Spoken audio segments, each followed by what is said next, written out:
मेरे प्यारे विद्यार्थियों, मैं डॉक्टर सीमा शकुनी एसवीपी राजकीय महाविद्यालय डूंगरपुर से जो हम व्यंजन संधि पढ़ रहे थे उनके सूत्रों का क्रमशः आगे जो सूत्र है उसके बारे में हम अध्ययन करेंगे। लेकिन इससे पहले हमें ये समझना ज़रूरी है कि जैसे हम सूत्र पढ़ेंगे आगे तोड़ली सूत्र, लेकिन वह सूत्र जो है वो पर सवर्ण भी कहलाता है। तो पर सवर्ण क्या होता है? पर अर्थात बाद वाले वर्ण जैसे सवर्ण, तालु आदि उच्चारण स्थान और आभ्यंतर प्रयत्न। आप जानते हो कि जो मुख होता है उस मुख के अंदर से कुछ वर्ण हम मुंह से बोलते हैं, कुछ वर्ण कंठ से बोलते हैं, कुछ वर्ण होठ से बोलते हैं, कुछ वर्ण मूर्धा से बोलते हैं। ये सब आप प्रथम वर्ष में पढ़ चुके हो। तो वही तालु आदि उच्चारण स्थान, तालु किसे कहते हैं? जो हम जोर से बोलते हैं और ऊपर का जो भाग होता है, ऊपरी जो भाग है मुख के अंदर वाला, उसे हम क्या कहते हैं? तालु कहते हैं। तालु आदि उच्चारण स्थान और आभ्यंतर प्रयत्न जो हम बोलते हैं, यह दोनों जिस वर्ण के हों तथा जिस अन्य वर्ण के उसी समान उच्चारण स्थान हो और प्रयत्न भी समान हो तो उसे सवर्ण कहते हैं। जैसे यहाँ मैंने ऐसे ही बता दिया है, आप देख लीजिए कि क वर्ग अर्थात क ख ग अंग और ह का और विसर्ग का उच्चारण स्थान क्या होता है? कंठ होता है। त वर्ग का उच्चारण स्थान क्या होता है? दंत होता है। अब इसी सूत्र का जिक्र हम, इन बातों का जिक्र हम आगे करते हैं। अब हमारा सूत्र जो हम पढ़ लिया हमने, उसका ही जिक्र हम यहाँ करेंगे। सूत्र है हमारा तोड़ली सूत्र और इसे विधि सूत्र भी कहते हैं। इसे हम पर सवर्ण संधि कहते हैं। कौन सी संधि? पर सवर्ण संधि। इस प्रकार से क्वेश्चन में पूछा जाएगा कि पर सवर्ण संधि का सूत्र बताइए, तो तोड़ली सूत्र आता है। और तोड़ली सूत्र को क्या कहते हैं? तो पर सवर्ण संधि भी कहते हैं। परिभाषा है त वर्गस्य लकारे परे पर सवर्ण। त वर्गस्य कौन सी विभक्ति है? रामस्य षष्ठी विभक्ति है। लकारे सप्तमी विभक्ति है। परे अर्थात सप्तमी विभक्ति है। तो त वर्ग के बाद में यदि ल आता है तो वहाँ पर क्या होता है? पर सवर्ण आदेश होता है। और पर सवर्ण अभी मैं समझा चुकी हूँ। पर यानी बाद में, सवर्ण यानी तालु और आभ्यंतर प्रयत्न जिसका समान हो वही वर्ण आदेश होता है, अन्य वर्ण आदेश नहीं होता। जैसे उदाहरण मैं बता देती हूँ आपको कि त किससे बोला जा रहा है? दंत से बोला जाता है। तो उसी वर्ग के सारे वर्ण भी किससे बोले जाएंगे? त, थ, द, ध और न, ये भी दंत ही कहलाएंगे। तो जहाँ कहीं पे भी त है तो वहाँ उसी वर्ग का वर्ण, जैसे थ आदेश होगा, ठीक है। तो सूत्र के नियम के अनुसार आदेश होगा ये। अब हम इसकी व्याख्या पढ़ते हैं कि त वर्ग से परे यानी बाद में ल हो तो त वर्ग के स्थान पर सवर्ण होता है। कैसे होता है? आगे बता रही हूँ। अर्थात त, थ, द, ध को ल एवं न का लम होता है। ये और बता देती हूँ। त, थ, द, ध ये चारों कौन से किससे बोले जाते हैं? दांत से बोले जाते हैं, मतलब दंत, मतलब हम जब जिह्वा का जो है वो किससे स्पर्श होता है? दांत से होता है। त बोलोगे तो जिह्वा का किससे स्पर्श होगा? दांतों से होगा।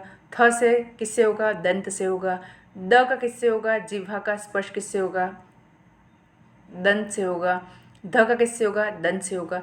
तो ये कह रहे हैं कि त, थ, द, ध को क्या आदेश होगा? ल आदेश होगा। तथा जहाँ कहीं पे भी पांचवा वर्ण है, और पांचवा वर्ण कौन सा होता है? अनुनासिक होता है। अनुनासिक वर्ण क्या होता है? मुख और नासिका से बोले जाने वाले वर्ण को हम क्या कहते हैं? अनुनासिक कहते हैं। तो न क्या है? न को जैसे प्रत्येक वर्ग का पंचम वर्ण त, आप देखिए इय मंगण नमः, ठीक है। इय मंगण नमः जो हम बोलते हैं वो किससे बोल रहे हैं? मुख और नासिका दोनों की ध्वनि आ रही है। तो न क्या हो गया? अनुनासिक हुआ। अगर यहाँ अनुनासिक वर्ण है तो उसका जो बाद वाला वर्ण जो ल आ रहा है वह भी अनुनासिक ही होगा, अर्थात उसके ऊपर अनुस्वार आ जाएगा। और जैसे आप ल के उच्चार की ध्वनि बोलेंगे तो ल को तो हम नीचे हलंत है तो बहुत जल्दी बोल देंगे, ठीक है। लेकिन ऊपर अनुस्वार है तो उसको हम कैसे बोलेंगे? थोड़ी नाक से भी ध्वनि निकलेगी, लम। कैसे होगी? न का भी लम होता है। त वर्गस्य लकारे परे लकारो आदेश भवति तत्र नकारस्य अनुनासिक लमकारो भवति। तत्र यानी वहाँ पर नकार से अगर न वर्ण आता है तो उसको अनुनासिक लम अर्थात उसके ऊपर जो अनुस्वार होता है वह लग जाता है, और वह फिर हम कैसे बोलेंगे? कुछ ध्वनि मुख से और नाक से दोनों से निकलती है। जैसे आप न बोलेंगे न तो मुख की भी आती है और नाक से भी आती है। ञ बोलेंगे तो भी मुख और नाक आता है। अंग बोलेंगे तो भी मुख और नाक आता है। न बोलेंगे तो भी मुख और नाक आता है, और न बोलेंगे तो भी मुख और नाक आता है। तो ये जो ध्वनियाँ, पांचों ध्वनियाँ आपकी जो अनुनासिक हैं, उन ध्वनियों के बाद में यदि जो ल आता है वो भी अनुनासिक हो जाएगा, और अनुनासिक मतलब ऊपर जो चिन्ह है अनुनासिक का वो लग जाता है। उदाहरण हम देखते हैं तत प्लस लय। अब जैसे यहाँ आप देखो ये क्या है? तल्लयः। क्या है? तल्लयः। ये तो है आपका पूरा पद, लेकिन जब हम इसका विग्रह करते हैं तो क्या बन जाता है? तत प्लस लयः। प्रथम पद कौन सा हो गया? तत् हुआ। द्वितीय पद कौन सा हो गया? लय हो गया। अब यहाँ पर हमारी संधि क्या कह रही थी कि यदि कोई त वर्ग का वर्ण हो, अर्थात त भी हो, ठीक है ना, यदि कोई त वर्ग का वर्ण हो और उसके बाद में ल आता है तो वहाँ त को भी क्या आदेश हो जाएगा? बाद वाला वर्ण कौन सा है? ल है, तो ल त की जगह आदेश हो जाएगा, और ये बन जाएगा आपका, देखो त की जगह क्या हो गया? ल आदेश हो गया, तो तल प्लस लयः, और जोड़ने पर क्या बन जाएगा आपका? तल्लयः।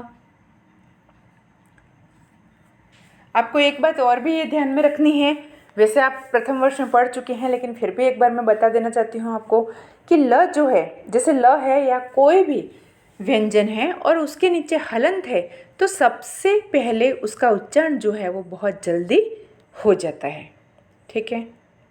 जैसे तल, तो तल हमने बोला तो ल का उच्चारण क्या हो गया? बहुत जल्दी हो गया। लेकिन ये हलंत क्यों लगता है? जहाँ कहीं जिन व्यंजनों में स्वर नहीं होता है वहाँ पर क्या होता है? हलंत लगता है। जैसे त हम बोलेंगे तो त में क्या स्वर मिला हुआ? कौन सा स्वर मिला हुआ? अ मिला हुआ है, तो त हलंत प्लस अ करेंगे तो त पूरा हम बोलेंगे, और त किसके साथ में अ की ध्वनि भी आएगी। जैसे त हलंत प्लस आ बोलेंगे तो ता बोलेंगे, तो ता में किसकी ध्वनि आएगी? आ की ध्वनि आएगी। लेकिन यहाँ पर जहाँ कहीं पे भी व्यंजन हलंत है, अर्थात उसमें कोई भी स्वर नहीं मिला हुआ है और उसका जो उच्चारण है वो बहुत जल्दी कर दिया जाता है। द्वितीय उदाहरण हमारा क्या? पठन प्लस लिखते। मैंने बताया था कि जहाँ कहीं पे भी अनुस्वार आता है, न क्या अनुस्वार है, तो वहाँ पर भी क्या होता है? ल के ऊपर अनुस्वार आदेश हो जाएगा। तो प्रथम पद क्या है? पठन। द्वितीय पद क्या है? लिखति। प्रथम पद में न क्या है? अनुस्वार आ रहा है, तो यहाँ पर भी क्या होगा? पठ प्लस ल के ऊपर क्या हो जाएगा? अनुनासिक अनुस्वार। ल को अनुनासिक बनाने के लिए हमें अनुस्वार लगाना पड़ेगा, और इस तरह से हो जाएगा पठलम लिखति, और ये बन जाएगा पठल लिम खति। बहुत जल्दी ल आधा बोल देंगे और इसके बाद लिखति शब्द उसके साथ में जोड़ दिया जाएगा। तीसरा है आपका विद्वान लिखति। यहाँ पर भी वैसे ही होगा। प्रथम पद में क्या है? न क्या है? अनुनासिक है,